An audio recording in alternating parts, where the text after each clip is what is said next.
Inshallah. Wala na napugngan pa ang pagpanganak sa usa ka babayi sulod sa tricycle sa Mabuhay Underpass sa Digos Macaro, Jensan, pasado alas 3 sa hapon, Setyembre 27 ning tuig. Sigon sa traffic enforcer nga si Kipen Tablingon, gikatingala niini nga nagsigig serbato ang tricycle nga abi pag adunay banggang nahitabo. Dayon man kining narespondihan apan sa maong lugar na kini nanganak. May na lang po nga na-deliver sa inanog safety ang bata ba. Kaya kung diri pa ito niyagi ma'am, siguro dira nalak na itong traffic. O diri na lang ginatog ipagi.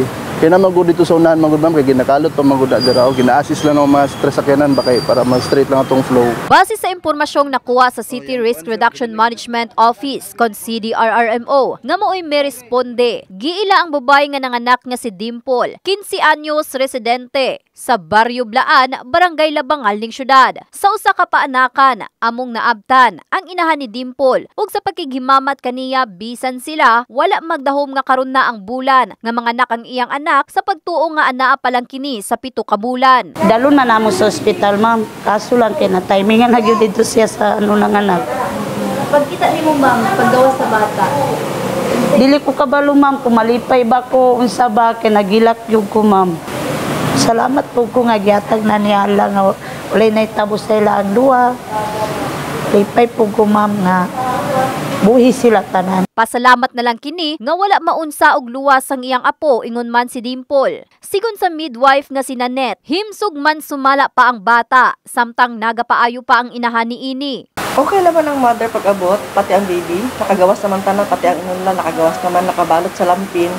Asa iyang malong, sige diretsyo na sa DR. Okay lang sila. Okay ang baby. 3 kilos. Sa karon sagol ang nahimong emosyon sa inahan ni Dimple, human makita ng iyang apo. Nanganak naman gyud siya sa underpass. Ano sa digi pangalan sa bata, ma'am? Underpass po. Oh, yun ang gipangalan sa mga manager sa katarbaho dito, nga mga babae. Pwede lang daw tawagon do nila underpass. Kay swerte daw to. Samtang nagpahimangno ang maong personahe ngadto sa mga mabdos nga kanunay gayud magpakonsulta sa ilang ginasabak aron nga dili kini mabutang sa alanganin. Kay dapat sa ospital sila kay mga panganay ay amo na ang order sa DOH. Pero kami wala man kami na kay ari naman nag-abot naman sila. So dapat sila sa gina-refer na sila sa emergency dito sila magpa-prenatal. Mga laboratory dapat. Pag abot siya, damo gid ang dugo niya pero may makinatahi kay may nagisig gyud. Na okay naman sa naman tahi. In the heart of changing lives, kini si Russell Jean Mantile sa Brigada News Jensan, Brigada News.